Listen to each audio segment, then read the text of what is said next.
नामापिते च मधुरं मधुरं स्वरूपं कर्मापिते च मधुरं मधुरा स्मृतिश्च बुद्धिं प्रबोधय प्रभो मधुबोधशक्तिं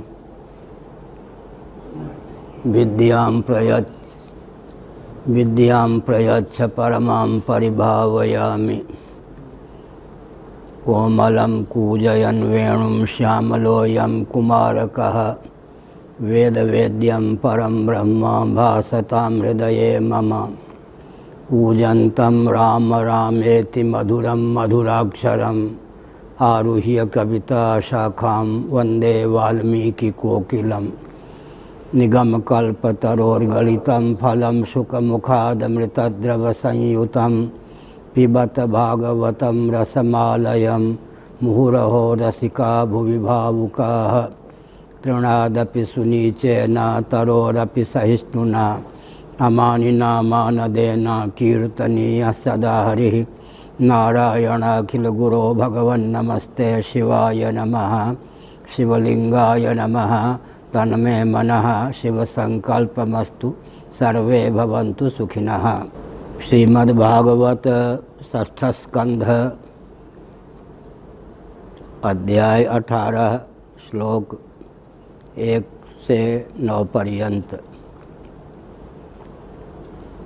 श्री शुक उवाच कृष्णस्तु पत्नी सवितुः सवित्रीं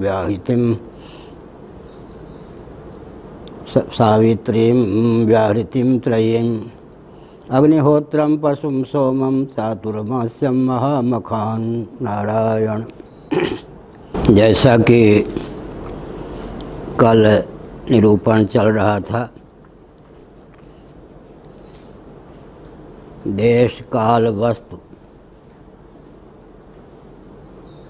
ये जितने तत्व या पदार्थ हैं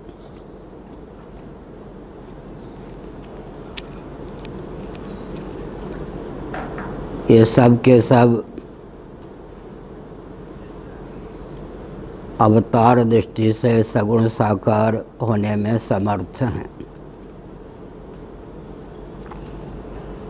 मैंने दार्शनिक धरातल पर गुरु गोविंद और ग्रंथों की अनुकंपा के अमोघ प्रभाव से कल कहा था, जो भगवान को निमित्त और उपादान दोनों कारण मानते हैं, उनके यहाँ साक्षात भगवान अवतीर्ण होते हैं, ऐसी मान्यता चरितार्थ होती है। परंतु भगवान को केवल निमित्त कारण मानने वाले भी भगवान का जब अवतार मानते हैं, तब विचार करने की आवश्यकता है कि संभवाम्य आत्ममायया भगवद गीता के इस वचन का क्या अभिप्राय है। तदात्मानं सृजाम्यहम्, इन दोनों वचनों के अनुशीलन से यह तथ्य उद्भासित होता है कि भगवद विग्रह के रूप में अचिंत्य माया शक्ति, आत्मशक्ति, स्वात्म वैभव या लीला शक्ति के प्रभाव से भगवान ही अभिव्यक्त होते हैं। तो अवतार विग्रह के निमित्त और उपादान कारण तो भगवान को मानना ही पड़ेगा। इसलिए संपूर्ण जगत के अभिन्न और निमित्तोपादान कारण भगवान को मानने में क्या आपत्ति है। तुलसीदास जी महाभाग ने अवतार के संबंध में बहुत उच्च भाव को अभिव्यक्त किया है। जल हिम उपल बिलग नहीं जैसे। भगवत पाद शंकराचार्य महाभाग का कथन है, स्वभाव को लेकर प्रश्न चिन्ह उपस्थापित नहीं किया जा सकता। चंदन क्यों सुगंधित, चंदन में सुगंध क्यों, ऐसा प्रश्न उपस्थापित नहीं किया जा सकता। स्वभाव को लेकर कभी भी प्रश्न चिन्ह उपस्थापित नहीं किया जाता। लेकिन मलिन द्रव्य के संसर्ग से चंदन में जब दुर्गंध की अभिव्यक्ति होती है, दुर्गंध चंदन से प्राप्त होता है, तो प्रश्न कर दिया जाता है चंदन दुर्गंधित क्यों? परंतु जब आगंतुक मालिन्य का अपनोदन कर दिया जाता है घर्षण आदि के द्वारा, तो चंदन में जो स्वतः सिद्ध स्वभाव सिद्ध सौरभ है उसकी अभिव्यक्ति हो जाती है। तो स्वभाव को लेकर प्रश्न चिन्ह उपस्थापित नहीं किया जा सकता।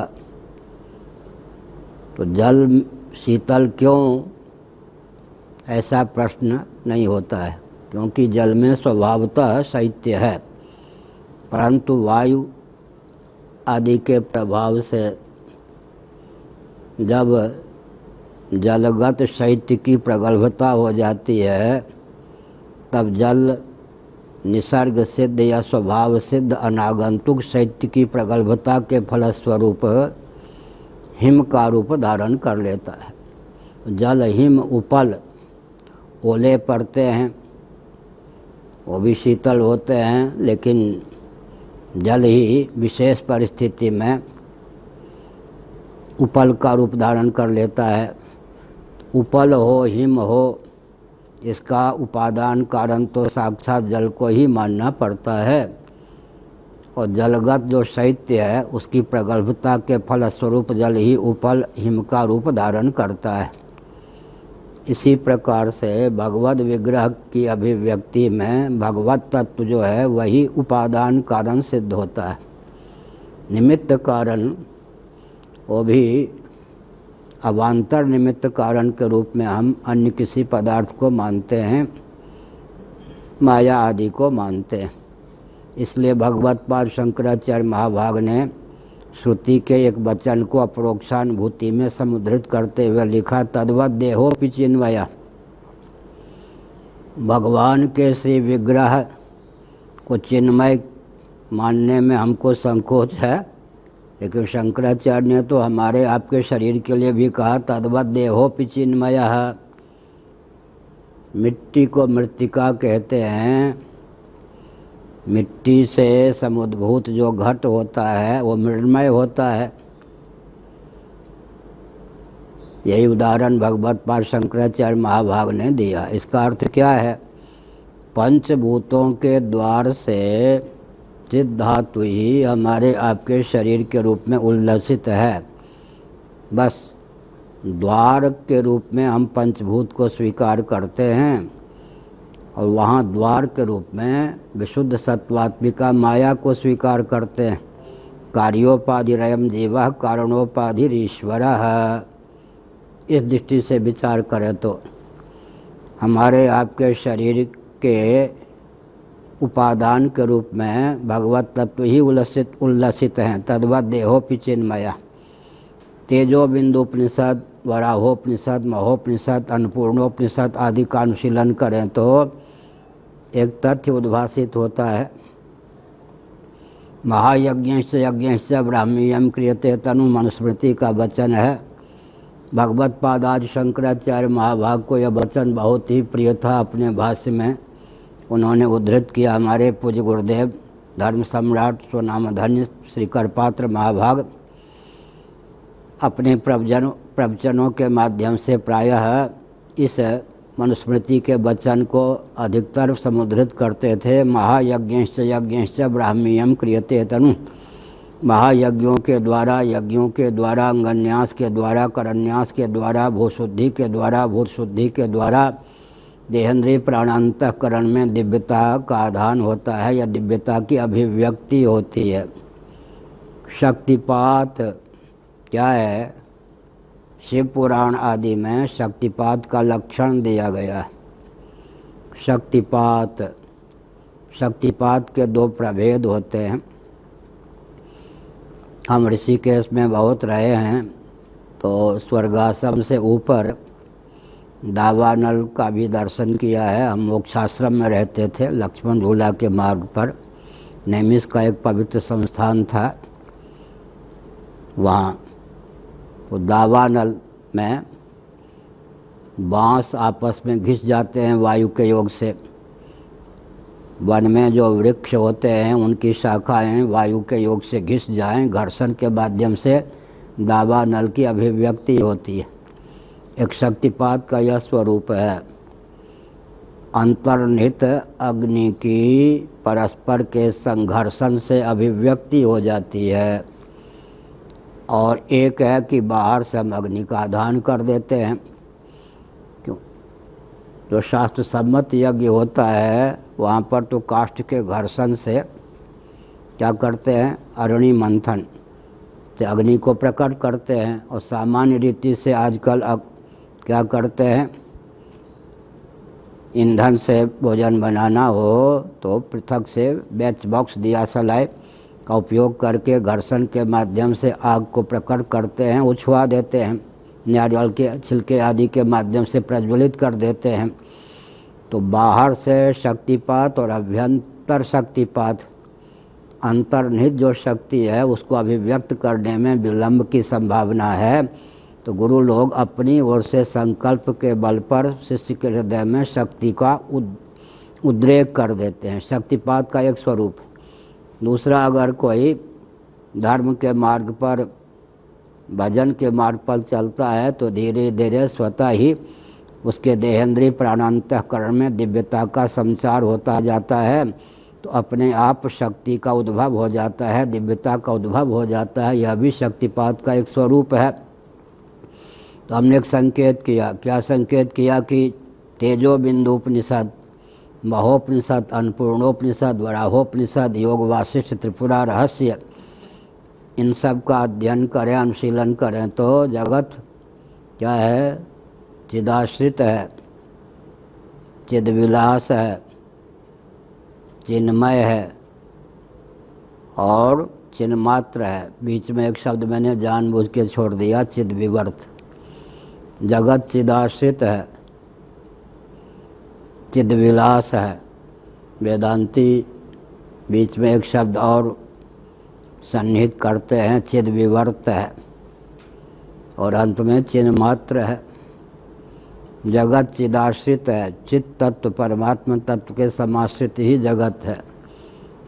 क्योंकि सत्ता चित्ता की अभिव्यक्ति जो नाम रूपात्मक जगत के माध्यम से है वो तो सच्चित की विद्यमानता के कारण ही है।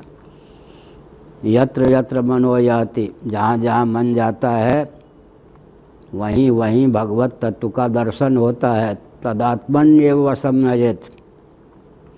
भगवत गीता के 6ठे अध्याय के भाष्य में भगवत पाद शंकराचार्य महाभाग ने इस तथ्य को व्यक्त किया। सरस्वती रहस्योपनिषद के माध्यम से भी यह तथ्य अभिव्यक्त होता है।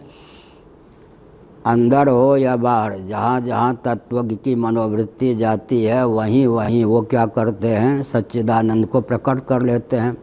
वहीं वहीं उनको समाधि की प्राप्ति हो जाती है।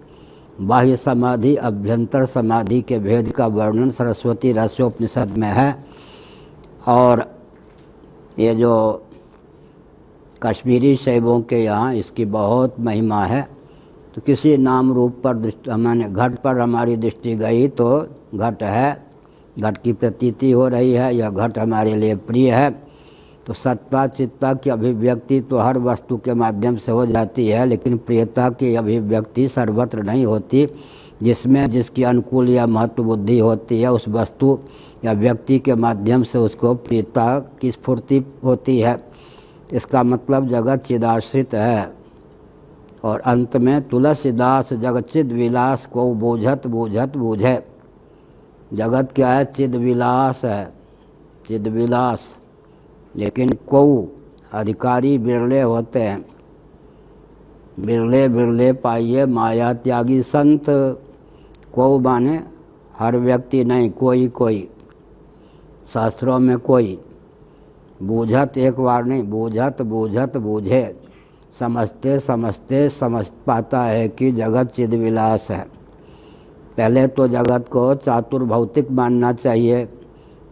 न्याय वैशेषिक प्रस्थान के अनुसार, चार्वाक प्रस्थान के अनुसार जगत चातुर्भौतिक है। आकाश का अस्तित्व न स्वीकार करने पर भी चातुर्भौतिक है, और आकाश का अस्तित्व स्वीकार करने पर भी चातुर्भौतिक है। आकाश का अस्तित्व स्वीकार करेंगे तो प्रत्यक्षातिरिक्त अनुमान आगम का आलम्बन लेना पड़ेगा। देहात्मवादी जो चारवाक होते हैं उनको तो अनुमान आदि से परहेज है, इसीलिए वो वायु तक मानते हैं, पृथ्वी जल तेज वायु। परंतु नैयायिक वैशेषिक आकाश का अस्तित्व तो मानते हैं, फिर भी वे परमाणु विभु द्रव्य के नहीं मानते, पृथ्वी जल तेज के और वायु के परमाणु ही मानते हैं। तो उनके यहाँ भी बृहद पृथ्वी आदि का जो हमको दर्शन होता है वो आरंभवाद की प्रक्रिया के अनुसार क्या सिद्ध करता है कि जगत चातुर्भौतिक है। एक भूत दूसरे भूत से मिले हुए से दिखते हैं, लेकिन उनके यहाँ तो पृथ्वी का कारण जल, जल का कारण तेज, तेज का कारण वायु सिद्ध नहीं है। फिर भी चातुर्भौतिक वो प्रपंच को मानते हैं, कहीं पृथ्वी, कहीं जल, कहीं तेज, कहीं वायु। वायु लोक में वायव्य शरीर की प्राप्ति होती है, आदित्य मंडल में तेजस शरीर की प्राप्ति होती है, वरुण लोक में वारुण शरीर की प्राप्ति होती है, मर्त्य लोक में पार्थिव शरीर की प्राप्ति होती है। हम सांख्य प्रस्थान के अनुसार, योग प्रस्थान के अनुसार, वेदांत प्रस्थान के अनुसार जगत पांच भौतिक है। पंचीकृत पंचभूतों के तारतम्य संघात से स्थूल शरीर और हमारे आपके स्थूल शरीर और बाह्य स्थूल जगत की अभिव्यक्ति निष्पत्ति मानते हैं, इसलिए जगत पांच भौतिक। अपंचीकृत पंचभूतों से वेदांती सूक्ष्म शरीर की उत्पत्ति निष्पत्ति मानते हैं। तो सूक्ष्म शरीर भी वेदांतियों के यहाँ क्या है, पांच भौतिक है। जगत को चिदविलास पहले नहीं समझ सकते, चिदाश्रित समझ सकते हैं, और अंत में चिदाश्रित भी समझना बहुत कठिन है। तो भूतों का विलास, जगत चातुर्भौतिक है या पंचभूतों का विलास है, को बूझत फिर बूझत अंत में जिनको प्रकृति मान्य है, माया मान्य है। सांख्यवादी प्रकृति मानते हैं, लेकिन ब्रह्म की शक्ति के रूप में उस प्रकृति को नहीं मानते, क्योंकि उनके यहाँ ईश्वर की स्वीकृति नहीं है। पुरुष भी स्वतंत्र है, प्रकृति भी स्वतंत्र है। पुरुष में स्वभाव सिद्ध भेद है, विभु होता हुआ भी पुरुष तत्व अवच्छेदक के बिना ही स्वतः पृथक पृथक है, असंख्य पुरुष है। कुछ गुरुदेव पढ़ा रहे थे तो उन्होंने कहा कि नाखून के अग्रभाग पर सांख्यादि प्रस्थान के अनुसार असंख्य पुरुष या जीव या आत्मा है। मुझे बड़ा विचित्र लगा। मैंने कहा एक पुरुष, एक जीव, एक आत्मा दूसरे को धक्का देने में समर्थ नहीं है क्या? तो खूब हंसे। जैसे बच्चों की तोतली वाणी सुनकर माता पिता हंसते हैं। हमने कभी गुरुओं के सामने अज्ञान नहीं छिपाया। यहाँ भी व्यक्तित्व का व्यामोह हो जाए कि हम कोई प्रश्न कर देंगे, जिज्ञासा करेंगे तो लोगों की दृष्टि में अज्ञ सिद्ध हो जाएंगे, तो जीवन भर अज्ञता को पाले रखेंगे। गुरुओं के सामने भी अपने अज्ञान को छिपा लेना आत्महत्या है या नहीं, आत्मघात है या नहीं? हमने कभी अपने अज्ञान को छिपाया नहीं। बहुत विनम्रता पूर्वक जो समझ में बात नहीं आती थी पूछ देता था। महाराज बहुत प्रसन्न हुए। जब वो प्रसन्न होते थे तो थोड़े ऐसे ताली बजा देते थे। कहा सुनो सुनो, मेरी बात गांठ बांध लो। व्यापक पदार्थ जगह नहीं छेकती है, व्यापक वस्तु जगह नहीं छेकती, व्यापक पदार्थ जगह नहीं छेकता है। बात ठीक ही है। देशकृत परिच्छेद शून्य जो व्यापक तत्व है वो स्थान नहीं घेरता, यही विशेषता है। इसका हमने व्यवहार में बहुत लाभ उठाया। आजकल प्रायः देखा जाता है, हमारे यहाँ ऐसा बिल्कुल नहीं है। और वो क्या होता है, ये रहेंगे तो मैं नहीं रहूँगा, मैं रहूँगा तो ये नहीं रहेंगे। क्या इसका मतलब? ऐसा कहने वाले का हृदय बहुत संकीर्ण है। अरे व्यापक वस्तु जगह नहीं छेकती है ना। आपका हृदय अगर कलुषित नहीं है, आपके हृदय में उदारता है, तो आप जगह मत छेकिए। व्यापक वस्तु जगह नहीं छेकती है। जो कहे कि ये रहेंगे तो मैं नहीं रहूँगा, मैं रहूँगा तो ये नहीं रहेंगे, समझना चाहिए दोनों का या दोनों में किसी का मन अत्यंत कलुषित है। व्यापक वस्तु जगह नहीं छेकती। तो हमने क्या संकेत किया, उनके यहाँ आत्मतत्व विभु होता हुआ असंख्य है। एक विचित्र बात है, श्री वैष्णवाचार्यों की गाथा पृथक है। यहाँ तक कि नैयायिक आत्मा को भी बहुत मानते हैं, असंख्य मानते हैं। नैयायिक वैशेषिक भी आत्मा को भी मानते हैं, असंख्य मानते हैं। सांख्यवादी भी आत्मा को भी मानते हैं, असंख्य मानते हैं। योगी भी आत्मा को भी मानते हैं, असंख्य मानते हैं। यहाँ तक कि कर्म के पक्षधर जो पूर्व मीमांसक हैं वो भी आत्मा को भी मानते हैं, अनेक मानते हैं। मीमांसा न्याय मान मेयोदय, मीमांसा मान मेयोदय आदि ग्रंथों के अनुशीलन से सिद्ध है। भगवत पाद शंकराचार्य महाभाग आत्मा को विभु और एक मानते हैं। उपनिषदों में भी आत्मा को विभु और एक ही माना गया है। उसमें औपाधिक भेद है, स्वभावतः आत्म तत्व एक ही है। जैसे कि आकाश एक ही है, घटाकाश मठाकाश आदि जब हम कहते हैं तो औपाधिक भेद की प्राप्ति होती है। तो मैंने संकेत किया कि देश काल वस्तु ये सब पदार्थ हैं।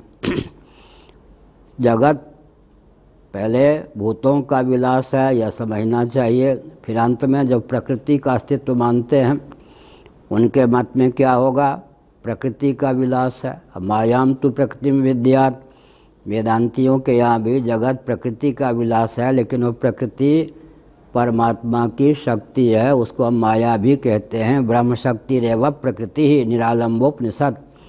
तो जगत माया का विलास है या प्रकृति का विलास है, यह उच्च कोटि का ज्ञान है।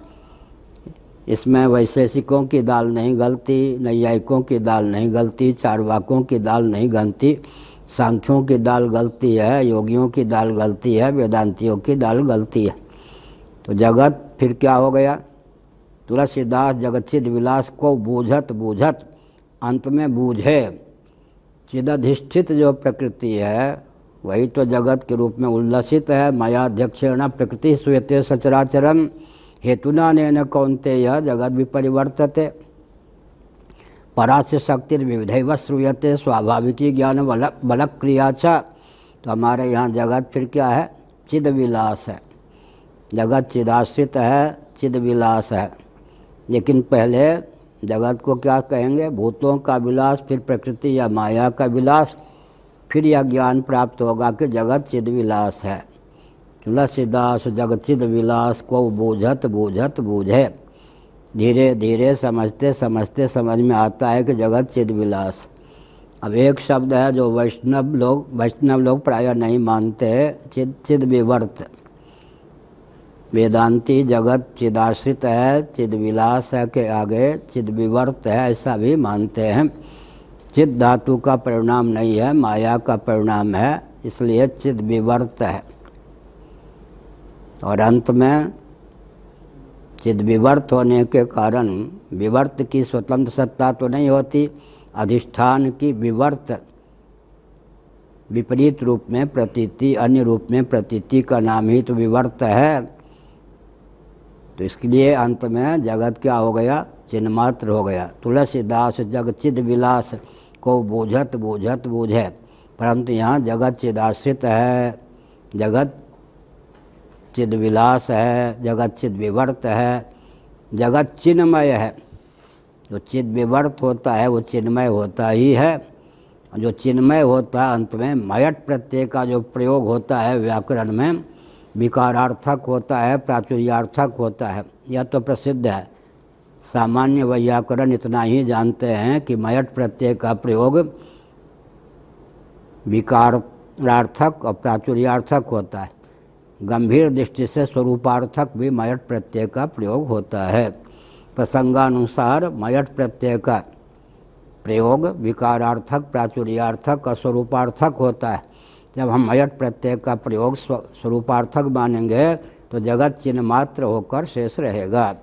तो भगवान शंकराचार्य महाभाग ने उपनिषद के वचन को ही अपने शब्दों में गुम्फित किया कि जग तद्वत देहोपि चिन्मय है, हमारा आपका शरीर भी चिन्मय है। इससे क्या होता है, कैमुतिक न्याय से भगवान के श्री विग्रह की चिन्मयता की सहिष्णुता प्राप्त होती है। तो हमारा आपका शरीर भी चिन्मय ही है।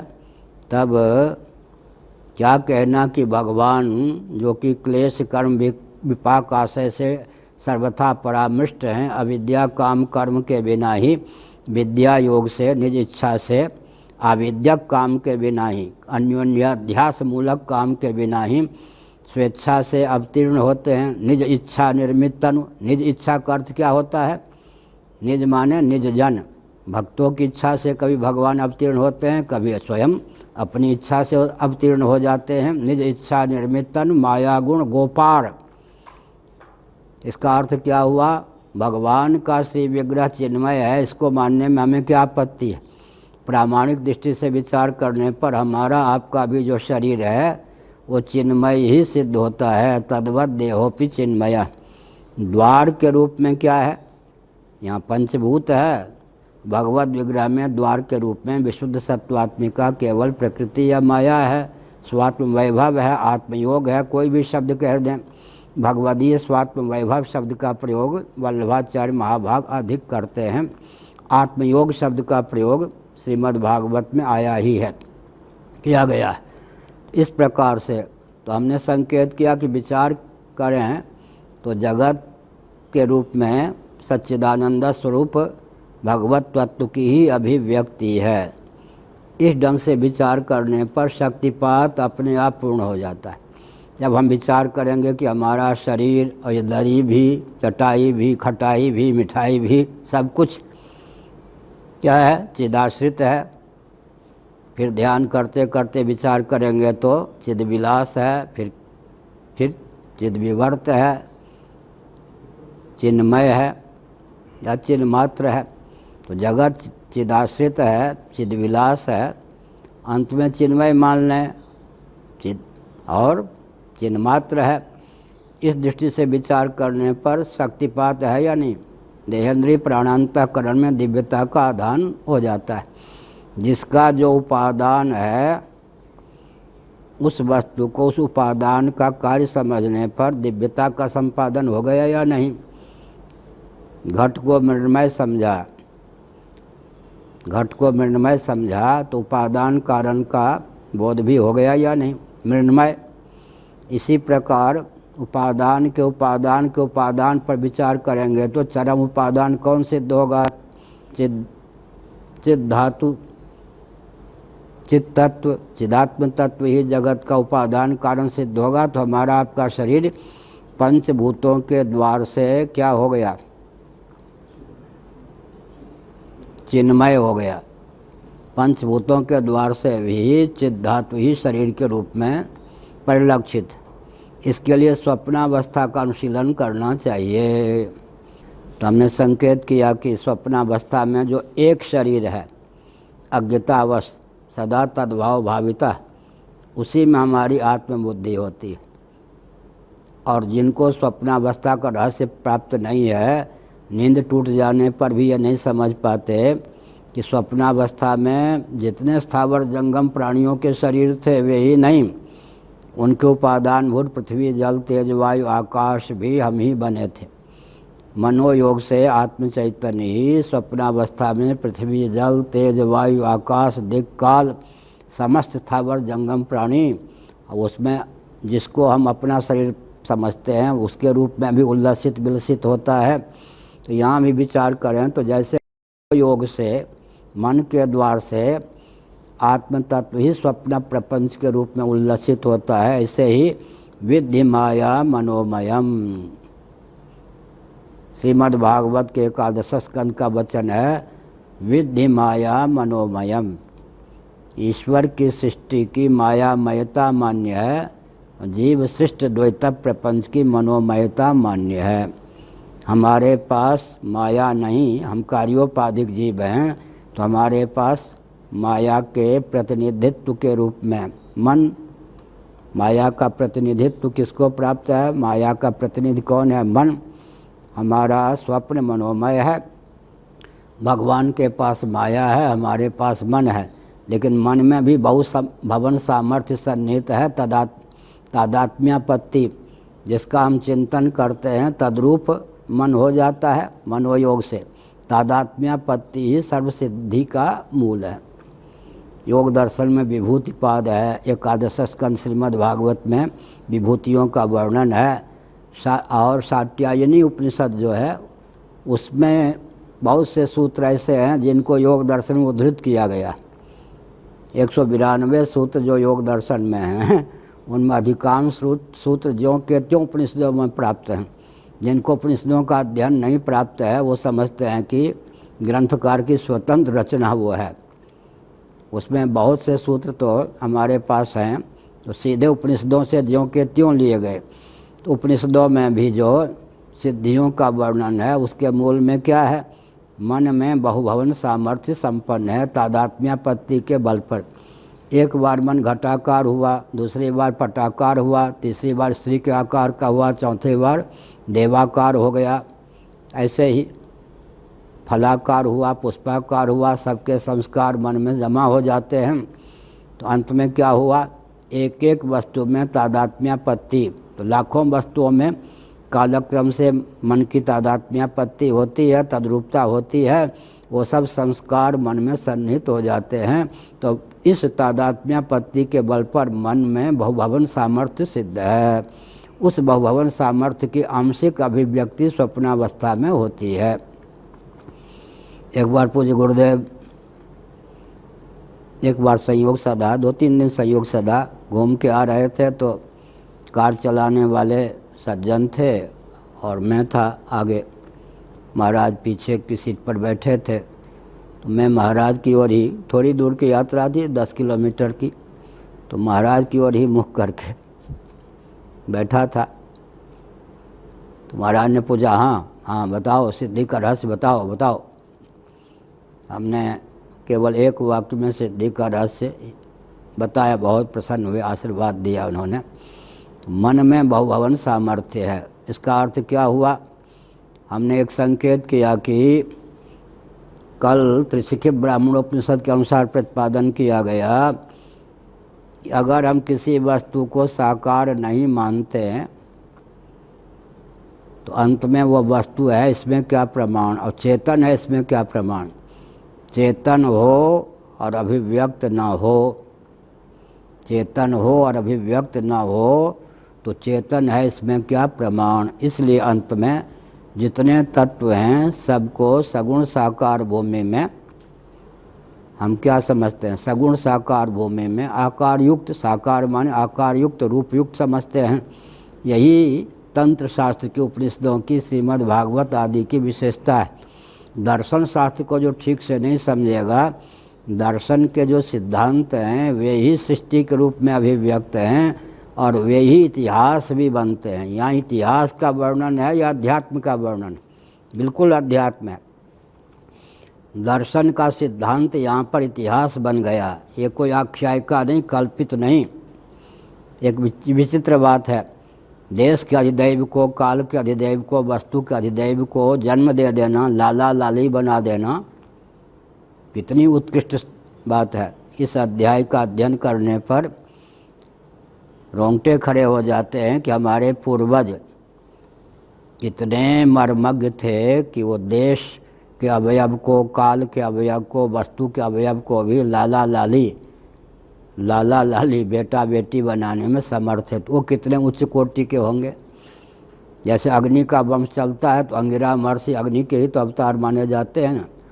हमने सार्वभौम सनातन सिद्धांत नामक ग्रंथ में पुराणों का अनुशीलन करके अग्निवंश का सांगोपांग विस्तृत वर्णन किया है। सूर्य वंश का वर्णन मिल जाता है, चंद्रवंश का वर्णन मिल जाता है एकत्र, अग्निवंश का वर्णन एकत्र नहीं मिलता। और अंगिरा ऋषि इत्यादि अग्नि के अवतार हैं, तो अग्निवंश का वर्णन पुराणों से ढूंढ कर एकत्र।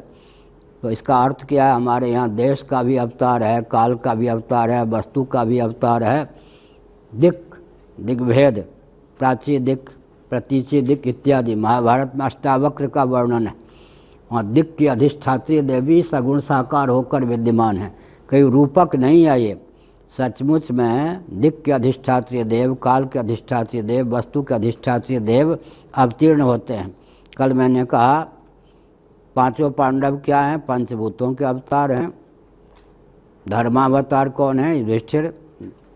धर्म की सिद्धि किससे होती है? वेदों से। वैदिक समाधिगम्य धर्म होता है। तो वेद क्या है? शब्दात्मक है। शब्द किसका गुण है? आकाश का गुण है। आकाश के अधिदैवी धर्मराज युधिष्ठिर के रूप में धर्मावतार माने जाते हैं, धर्मराज युधिष्ठिर के रूप में व्यक्त हैं।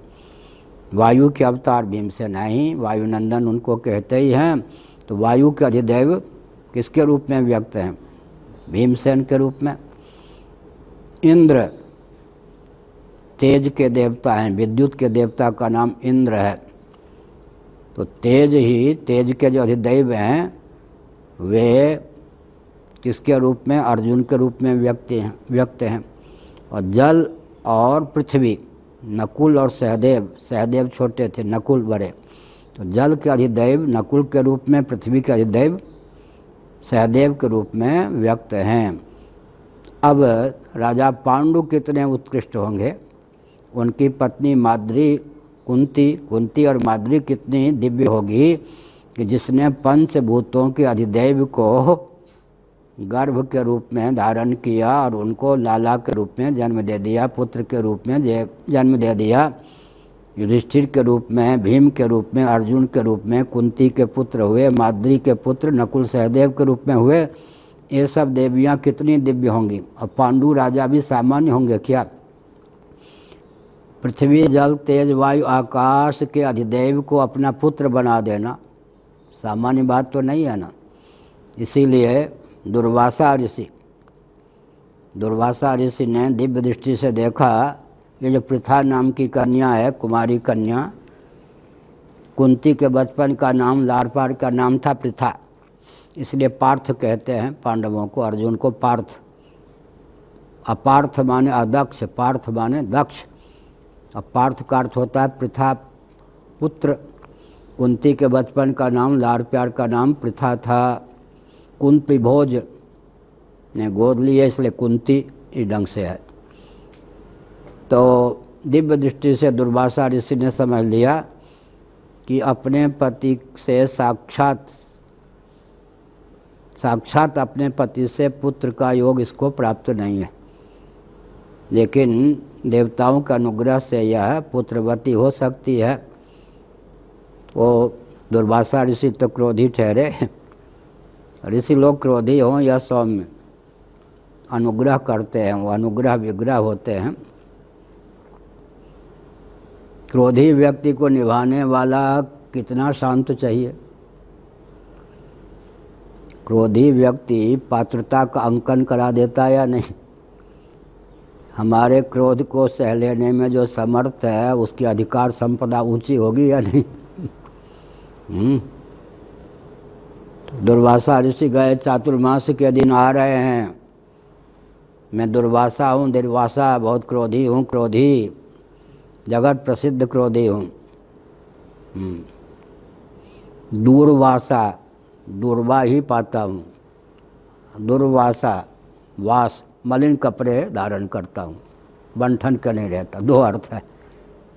दुर्वासा, दूरवासा दुर्वा खाकर ही रहता हूँ, है ना कहावत। दुर्वासा ऋषि आए, यमुना के उस पार शंख बजा दिया। भगवान श्री कृष्ण इधर, अरे अरे हमारे गुरुदेव दुर्वासा ऋषि आए हैं। अब क्या है, बाढ़ के दिन है, यमुना जी नहर वहार उस समय नहीं निकली थी, भूखे प्यासे होंगे। एक गोपियों थाल सजाकर बढ़िया बढ़िया मेवे आदि उनके सेवन के योग्य पदार्थ ले जाओ उस पार। तो न नौका है न सेतु है, क्या उस पार ले जाऊं तो डूब जाऊंगी, हम तो डूब जाएंगे। नहीं नहीं, एक मंत्र का प्रयोग कर देना। यदि कृष्ण नैष्ठिक ब्रह्मचारी हैं, अस्खलित ब्रह्मचारी हैं, तो इस सत्य के प्रभाव से यमुना जी मार्ग दे दो। अरे ये तो रास रचैया, अब क्या बड़ों की बात, भाई बड़ों के रस बड़े ही जाने, क्यों इसमें तर्क वितर्क करें। अब वो थाल सजाकर 50 थाल, दूब का सेवन करने वालों के लिए 50 थाल सज के, अब कृष्ण भगवान ने कहा मेरे गुरुदेव आए हैं, सम्मान होना चाहिए, भूखे प्यासे होंगे। यमुना जी भगवान श्री कृष्ण बिल्कुल अस्खलित ब्रह्मचारी हों तो इस प्रभाव के, इस सत्य के प्रभाव से रास्ता दे दो। रास्ता दे दिया यमुना जी ने, घुटने भर पानी, मिली भगत है दोनों की, उस पार चले गए। अब दुर्वासा जी ने वो साहब 50 थाल की सामग्री चट कर ली। गोपियाँ ने का नाम है दुर्वासा, दूरभा का ही आसन करते हैं, भोजन करते हैं। अब महाराज यमुना देखिए उताल तरंगों से युक्त है, न नौका है न सेतु है, कैसे जाऊं, हम कैसे जाएं उस पार, संध्या से पहले पहुंचना है, आ कैसे गई, इस मंत्र से तो जाओ। यदि दुर्वासा जी दूरवा के अतिरिक्त कुछ न पाते हों तो सत्य के प्रभाव से ये यमुना जी रास्ता दे दो। सिर खुजलाने लगी। हाँ, वो भृगु जी थे। 50 थाल की सामग्री चट कर गए और दूरवा का दूरवा ही, आसन के नाम पे दुर्वासा ही। भाई बड़ों की बात है, हम लोग क्या समझें। इसके प्रभाव से जब यमुना जी ने रास्ता देता तो सोचा गुरु शिष्य की मिली भगत है यमुना जी से। देखो इसका अर्थ क्या हुआ, इसका अर्थ क्या हुआ। तो दुर्वासा जी ने कहा दुर्वासा हूँ, दुर्वासा बहुत क्रोधी हूँ और एक जगह तो रहना ही है, इसलिए हमें कोई राजा महाराजा अपने यहाँ रख सकता है। तब ने कहा महाराज किसको मरना है, सांप से जलना है, एक दिन में 10 बार आप कुपित होते हैं, ये फिर इतने दिन चौमासे के आपको निभाना बड़ा कठिन है, क्षमा कीजिए। कुंती भोज ने कहा महाराज बहुत कृपा है, बिल्कुल। अरे मैं दुर्वासा हूँ, सांप देने में बड़ा समर्थ हूँ, चोरी चढ़ी ही रहती है, आँख लालई। हाँ महाराज कोई बात नहीं। किसके बल पर कह रहे हो। अरे मेरे यहाँ लाडली प्यारी बेटी है ना पृथा, वो सेवा करेगी, किसी प्रकार की त्रुटि क्रोध का अवसर नहीं देगी। सुनो सुनो, वो सेवा करेगी, लेकिन शर्त यह है कि बाहर से नहीं अंदर से भी झुंझला गई तो मैं शाप दे दूंगा, तुम्हारे कुल को भस्म कर दूंगा। बड़ी विकट बात है। बाहर से कोई मुख मुस्कुराता रहे, अंदर से किससे पाला पड़ गया क्या। एक संत ने कहा 10 मिनट मुझे समय चाहिए, यहीं की घटना है। वो हाथ फैला फैला के 1.25 घंटे बोलते रह गए, बहादुरी वीर, ऐसे में जेल में गया, ऐसे में जेल में रहा, ऐसे दुश्मनी हो गई। अब हम चुपचाप सुन रहे थे, सोच रहे थे कि हमको कम से कम पढ़ने लिखने का समय ये देंगे या नहीं। तो नहीं, मन में भी अगर झुंझला गई तो मैं अंतर्यामी हूँ, फिर भी शाप दे दूंगा। महाराज मन में भी विकृति नहीं आएगी क्या। मैंने क्या उठाया, सामान्य बात है कि आकाश के अधिदेव को पुत्र बना लेना, वायु के अधिदेव को पुत्र बना लेना, तेज के अधिदेव को पुत्र बना लेना सामान्य खेल है क्या। कुंती नागलोक से संबद्ध थी, नागलोक से संबद्ध थी, नाग कन्या एक प्रकार से थी। उसके जीवन में कितना संयम होगा, कितना धैर्य होगा। दुर्वासा ऋषि भी क्या करते थे, संत अगर सेवा में कोई अपनी आदत से नहीं, सामने वाले को कृतार्थ करने की भावना से कष्ट भी दें, संत की सेवा में कष्ट भी हो तो समझना चाहिए वरदान है, कुछ हमको देंगे ही क्या। अच्छा तो खीर बनाओ। हाँ हाँ महाराज। अब वो दिन में 10 बजे खीर बनने प्रारंभ हुए, रात के 12 बजे आए, खीर तैयार। हाँ क्या करे, खीर बनावे फिर नहीं आए, फिर मन में तनिक भी झुंझलाहट नहीं। कभी 2 दिन बाद आप मैं स्नान, अच्छा अभी स्नान करने जा रहा हूँ, और हो तो विपत्ति ही विपत्ति। लेकिन बिल्कुल कहीं भी मन में भी किसी प्रकार से उधेर बोल नहीं, झुंझलाहट नहीं। तब उन्होंने कहा तुम परीक्षा में उत्तीर्ण हो गई, बच्ची थी।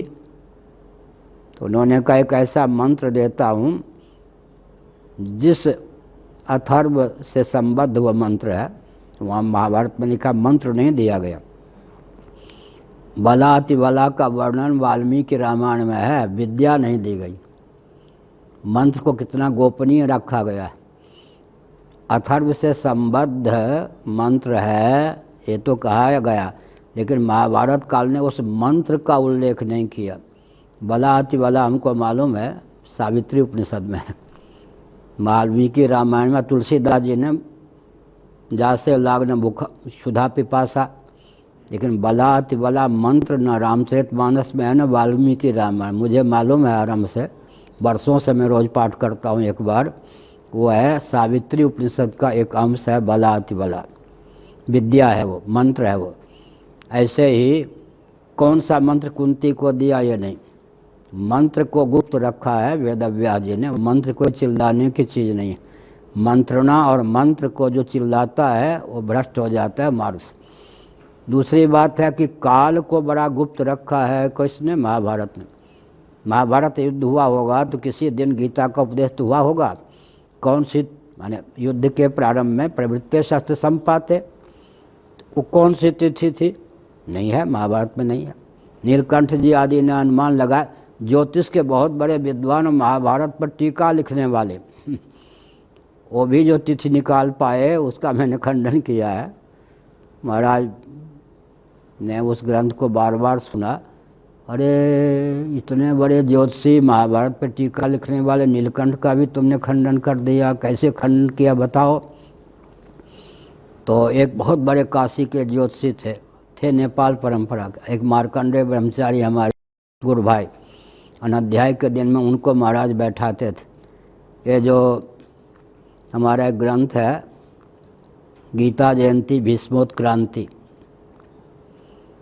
उसकी बात है। तो मैं लेख लिख के लाता था अध्याय के दिनों में, दोनों ऐसा क्यों लिखा, ऐसा नहीं होना चाहिए, ऐसा नहीं। महाराज मुस्कुराते हुए सुनते रहते थे। फिर उन दोनों ने कहा कि बिल्कुल ठीक है। फिर वो ग्रंथ कालांतर में क्या क्या कहानी है फिर छपने का संयोग सधा। तो हमने क्या कहा कि महाभारत युद्ध हुआ किसी न किसी तिथि में, किसी न किसी महीने में तो शाम हुआ होगा, किसी न किसी पक्ष में, पर महाभारतकार ने उस तिथि को छिपा दिया। तो महाभारत जैसे इतिहास में दो को बहुत गोप्य माना गया है, गोपनीय, किसको, मंत्र को और काल को।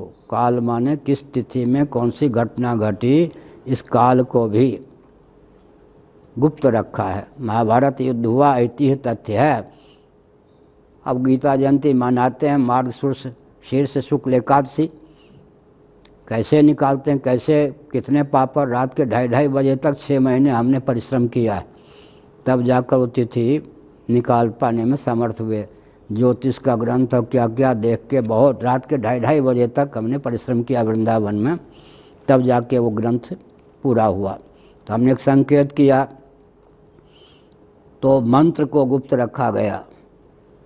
कुंती देवी कालांतर में उसी मंत्र के प्रभाव से उन्होंने क्या किया, धर्मराज युधिष्ठिर को, भीमसेन को, अर्जुन को जन्म दिया। जब पांडु जी चिंतित थे कि पुत्र कैसे हो, वंश कैसे चले, पत्नी ने कहा क्यों दुखी हैं, तो शाप लगा हुआ है, पत्नी का स्पर्श करते ही मर जाऊंगा। प्रमाद हुआ, ऋषि ने शाप दे दिया। नहीं आप चिंता मत कीजिए, केवल आदेश की प्रतीक्षा है। एक ब्राह्मण ने हमको, जब हम कुमारी कन्या थी तब मंत्र दिया, उस मंत्र में वह क्षमता है, जिस देवता का आवाहन करूं वो देवता मेरे सतीत्व को दूषित किए बिना योग बल से मेरे पुत्र हो जाएंगे। अरे वाह, बहुत अच्छा। तो मेरी आज्ञा है, मेरी भावना है कि जब धर्म ही मेरे साक्षात पुत्र होंगे तब तो धर्मराज की स्थापना करेंगे ही। आई एम एक्सीडेंटल हिंदू, इससे क्या होगा जी, आई एम एक्सीडेंटल हिंदू। गर्भाधान संस्कार होता था। हम एक उदाहरण दिया करते हैं, बहुत 73-74 से जंग आदि कालू से दोषों से विनिर्मुक्त लोहा को गुरुत्व युक्त चुंबक का सानिध्य सुलभ होता है तो लोहा सर्वतोभावेन चुंबक की ओर समाकृष्ट होता है, दृष्टांत है। ऐसे ही जिन जीवों में जन्म लेने की योग्यता है, उन जीवों को जिनके माध्यम से जन्म लेना है, भविष्यत गति से जननी जनक जो होने वाले हैं, उनकी क्षमता के अनुरूप ही जन्म होता है। माने वो जो माता पिता होने वाले हैं उनकी क्षमता के अनुसार उसी स्तर के जीव समाकृष्ट होते हैं। और सनातन धर्म में तो साक्षात जगदीश्वरी को लाली बनाने की क्षमता सनातन धर्मी दंपति सदगृहस्थों में है। साक्षात जगदीश्वर को भी जन्म देने की क्षमता है। कारक कोटि के महापुरुष प्रबुद्ध योग भ्रष्टों को भी जन्म देने की क्षमता है। तो किस प्रकार के देवता, देव, असुर, राक्षस, गंधर्व, आतंकवादी, व्यभिचारिणी, सदाचारी, किस प्रकार के लाला, किस प्रकार की लाली का जन्म होगा, वो तो माता पिता की क्षमता पर निर्भर है। अच्छा, तो मेरे पुत्र जब धर्म ही होंगे तो धर्मराज की प्रतिष्ठा किए बिना नहीं रहेंगे। समाज को धर्मराज प्राप्त हो इसलिए धर्मराज्य प्राप्त हो इसलिए धर्मराज मेरे पुत्र हों, धर्म ही हमारे पुत्र हों। आज रात में एकांत में तुम धर्म का वाहन करना, वही युधिष्ठिर हो गए। एक ही बेटा पर्याप्त नहीं, छात्र धर्म है। कोई चुनौती दे दे तो जीवन मृत्यु की चिंता किए बिना मोर्चे पर जाना ही जाना है। दूसरा पुत्र कौन होना चाहिए? अत्यंत बलवान। धर्म की रक्षा के लिए बल भी चाहिए या नहीं? संघ बल नहीं होगा, हमारे पास शासन नहीं होगा तो हम धर्म की रक्षा क्या कर सकेंगे? आजकल देख ही रहे। बहुत बढ़िया, समय सब अच्छे हो गया। पंचदशी में आया कि जगत के मिथ्या मिथ्या मिथ्या, जगत को मिथ्या सिद्ध करने के लिए हाथ धो के पीछे पड़ गए महाराज। पंचदशी करने का और कोई उपाय नहीं है ना। अच्छा, जगत को मिथ्या नहीं सिद्ध करेंगे तो अद्वैत की सिद्धि कैसे होगी? वैकल्पिक अद्वैत की सिद्धि होगी ना, परिणामवाद आदि को लेकर। श्रुति ने जो जगत को मिथ्या सिद्ध किया है उसी शैली में जगत को मिथ्या सिद्ध किए बिना सदद्वैत, चिदद्वैत, आनंदाद्वैत की सिद्धि कैसे होगी? पंचदशी में कितने प्रकरण हैं? 15। पहला प्रकरण तो भूमिका रूप है, लेकिन प्रधानता की दृष्टि से क्या है? विवेक, दीप, आनंद नाम है ना अध्याय के। सत प्रधान 5, चित प्रधान 5, आनंद प्रधान 5। पूरी पंचदशी को आराम से एक वाक्य में लिखना हो तो क्या कहेंगे? सदद्वैत, चिदद्वैत, आनंदाद्वैत, अद्वितीय सच्चिदानंद ब्रह्मात्म तत्व है। पंचदशी का नहीं, बल्कि केवल पंचदशी का नहीं, समग्र वेदांत प्रस्थान का सारांश एक वाक्य में अद्वितीय सच्चिदानंद स्वरूप ब्रह्मात्म तत्व है। मैं अद्वितीय सच्चिदानंद स्वरूप ब्रह्म हूँ, यही सारांश होता है। दूसरा पुत्र कैसा होना चाहिए? अत्यंत बलवान। वो कौन हो सकते हैं? वायु।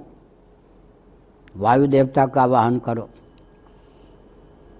2 ही पुत्र पर्याप्त नहीं, एक और होना चाहिए। तीसरा पुत्र मन में सोचा कौन हो सकता है? किसको तीसरा पुत्र बनाऊं? देवराज इंद्र को। नर ऋषि भावापन्न, नर ऋषि भावापन्न, नर भावापन्न देवराज इंद्र को पुत्र बनाऊं।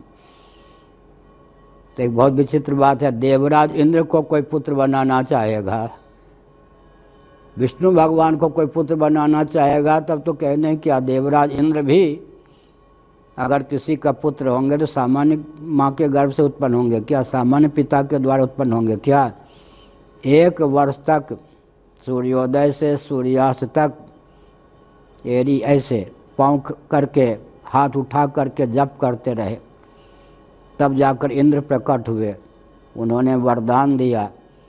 1 वर्ष तप करने के बाद पत्नी को आदेश दिया कि आज रात्रि में देवराज इंद्र का आवाहन करो, वो तुम्हारे पुत्र होकर प्रकट होंगे। वही हो गए अर्जुन। फिर लोभ, जिम प्रति लोभ लाभ अधिकारी, जिम प्रति लाभ लोभ अधिकारी का। और कुंती ने हाथ जोड़ लिया, पतिदेव आप तो धर्मात्मा हैं, मंत्र का प्रयोग 3 से अधिक बार नहीं कर सकते। मंत्र के बल पर 3 पुत्र तक ही हम प्राप्त कर सकती थी, कर चुकी, आगे मैं वेश्या गिनी जाऊंगी। इसलिए अब कृपा करके मुझे आदेश मत दीजिए, क्योंकि मंत्र का प्रयोग करके 3 से अधिक संतान की प्राप्ति उचित नहीं है। ये पप्पू के बेटी या दोनों ये मंत्र से ही हुए हैं। पहले का विवाह नहीं हो रहा, हमारा विवाह हो जाए, तो हमने एक मंत्र दिया तो विवाह हो गया। फिर बेटा बेटी नहीं है, एक बेटी दो बेटे, सब ये मंत्र से प्रकट हैं। तो हमने फिर उन्होंने कहा कि बहुत अच्छा। अब माद्री ने कहा ठीक है आप तो पुत्रहीन नहीं हुए, लेकिन मैं तो बंध्या की बंध्या रह गई, मैं तो मारी गई, तो मुझे भी वो मंत्र मिल जाए। तो कुंती से प्रार्थना करो, सेवा करो, कृपा करके मंत्र दे दें तो ठीक है। सौतिया डाह की बात हो सकती है, मना कर सकती हैं, आप ही जरा कुंती को मना करके आदेश दे दीजिए, तो आपके 3 से अधिक बेटे हो जाएंगे, पुत्र हो जाएंगे, अब मैं बंध्या नहीं रहूँगी, मेरे द्वारा भी वंश चलेगा। पत्नी को मनाया, अनुकूल किया, तो शर्त लगा दी कुंती ने, एक बार ही प्रयोग करना। उसका अभिप्राय यह था कि एक लला तुम्हारे पेट से हो जाए, इनके 4 हो जाएंगे, हमारे 3, तुम्हारे 1।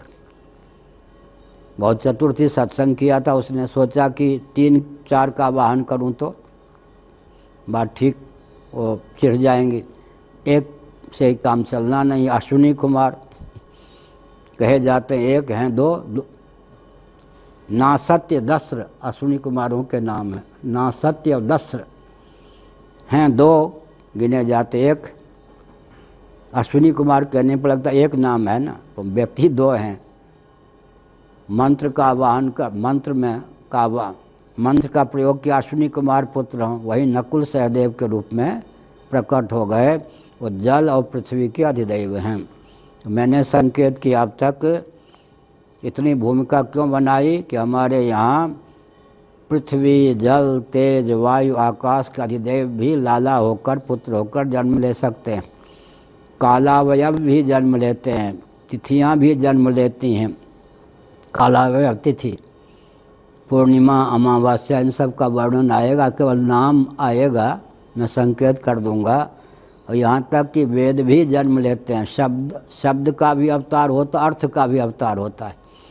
तो ऐसे ऐसे सदगृहस्थ हुए जो शब्द को, त्रयी, छंद को, छंद भी तो शब्दात्मक अक्षरात्मक ही होंगे ना, छंद भी कौन है? अधिदैव दृष्टि से चेतन है। चरक संहिता का मैंने 2 बार अध्ययन किया है, मेरे दोनों भाई दिग्गज विद्वान थे आयुर्वेद के, हमसे जो बड़े थे, अब उनका शरीर नहीं ऐसा सुना है, वो BIMS थे, आयुर्वेदाचार्य थे, RMP थे। उनसे भी जो बड़े थे वो आयुर्वेदाचार्य थे, दिग्गज विद्वान आयुर्वेद के थे। लेकिन मैं तो बचपन में बाबा हो गया था, फिर भी 2 बार मैंने चरक संहिता का अध्ययन किया है। चरक संहिता में पढ़ा भी सकता हूँ, उसमें दर्शन,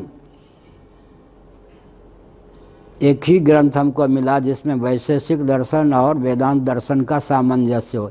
एक बार ध्यान रखना भाई, कैवल्यानंद जी ने एक ग्रंथ हमको दिया था, ग्रंथ में पढ़ नहीं पाया 2-3 पेज से ज़्यादा, उस ग्रंथ की चमत्कृति उससे पहले मैंने चिंतन किया था, लेकिन दैव योग से एक ग्रंथ भी मिल गया जिसमें वैशेषिक दर्शन और वेदांत दर्शन, सांख्य दर्शन का सामंजस्य है। अब वो सामंजस्य मैंने बैठाया था, मैं प्रवचन में नहीं बोल सका, ग्रंथ में लिख नहीं सका, भूल भी गया हूँ, ध्यान देने पर याद, लेकिन वो ग्रंथ ही फिर किसी ने दिया, 2-3 पेज पढ़ा, तो अपने पास एक ग्रंथ है, वैशेषिक दर्शन, न्याय दर्शन के पदार्थ, परमाणुवाद, उसको सांख्य दर्शन और वेदांत दर्शन के तत्वों से तालमेल बैठा है। वो केवल चरक संहिता की देन है, क्योंकि योग दर्शन के रचयिता भी, व्याकरण की दृष्टि से भाष्य के रचयिता भी, इधर आयुर्वेद के रचयिता भी एक ही मनीषी हुए हैं। तो हमने एक संकेत किया, क्या संकेत किया कि ये जो अधिदैव हैं इनको भी जन्म दिया जा सकता है, तो कालावयव का भी जन्म, यहाँ पर शब्द का जन्म, सावित्री, व्याहृति, त्रयी, ये अग्निहोत्र। अब यज्ञ में जो सामग्री है, पशु, बेटे का नाम पशु, आजकल कोई कह दे पशु, गाली देंगे, यहाँ बेटे का नाम पशु रखा, माने यज्ञ में जो जो सामग्री प्रयुक्त होती है, अग्नि भी कालावयव है, अग्नि के द्वारा काल की सिद्धि होती है, चंद्रमा के द्वारा काल की सिद्धि होती है, और सूर्य के द्वारा काल की सिद्धि होती है, नक्षत्रों के द्वारा, तारागणों के द्वारा भी काल की सिद्धि होती है। तारा नक्षत्रों का अंतर्भाव कर लेते हैं चंद्रमा में, अग्नि का अंतर्भाव कर लेते हैं सूर्य में। विशेष रूप से कालावयव ये माने जाते हैं सूर्य और चंद्र, चंद्रमास और सौरमास, सौरमास और चंद्रमास, ये ज्योतिष का अभिप्राय है। तो मैंने इतनी भूमिका इसलिए प्रस्तुत की, जो भी तत्व हैं वो सगुण साकार रूप में हमको परिलक्षित हो सकते हैं। क्या इसलिए हमारे यहाँ अवतार कौन है? ये प्रकृति के अवतार हैं या नहीं? भगवती आदि, दुर्गा आदि कौन है? निशेष देवगण शक्ति समूह मूर्तियाँ। प्रकृति कोई सगुण साकार पदार्थ तो नहीं है। पंचभूत की भी जो जननी है प्रकृति, जब आकाश भी निरूप है, वायु भी निरूप है, तो प्रकृति तो निरूप है, लेकिन अधिष्ठात्री देवी जब जगदम्बा के रूप में व्यक्त हो जाती हैं तब क्या हुआ? सगुण साकार है या नहीं? तो जितने निर्गुण निराकार भी, सगुण निराकार भी, निर्गुण निराकार जिन तत्वों का वर्णन है, सगुण निराकार के रूप में जिन तत्वों का वर्णन है, काल को हम सगुण निराकार ही कहेंगे, देश को, देश पृथ्वी आदि लेंगे तो सगुण साकार भी कुछ है, सगुण निराकार भी है। जब हम वायु को कहेंगे, आकाश को देश कहेंगे, तो उसके बाद फिर कभी धारा चली। तो इसका मतलब देश काल वस्तु अधिभूत अध्यात्म अधिदैव सब का सगुण साकार स्वरूप प्रकट हो सकता है, लेकिन प्रकट करने वाले ये रूपक नहीं है, इतिहास है। हमारे ऋषि मुनि कितने उच्च कोटि के होंगे। प्रजापति नाम है ना कश्यप जी का, वामन भगवान को प्रकट किया, अमुक को प्रकट किया। इसका मतलब क्या है? ऋषि मुनि कितने उच्च कोटि के रहे होंगे कि कालावयव को, देशावयव को और छंद के अवयव को भी उन्होंने, विशेष विशेष छंद को भी पुत्र के रूप में, किसी को पुत्री के रूप में जन्म दिया। तो मैं एक संकेत करके वक्तव्य को विराम देता हूँ। श्री राम जय राम, जय जय राम। धर्म की अधर्म का प्राणियों में, विश्व का, गौ माता की, गो हत्या, भारत, सर्वभूत हृदय धर्म सम्राट स्वामी श्री करपात्री जी महाराज की, श्री जगन्नाथ महाप्रभु की, श्री बलभद्र महाप्रभु की, भगवती सुभद्रा देवी की। हर हर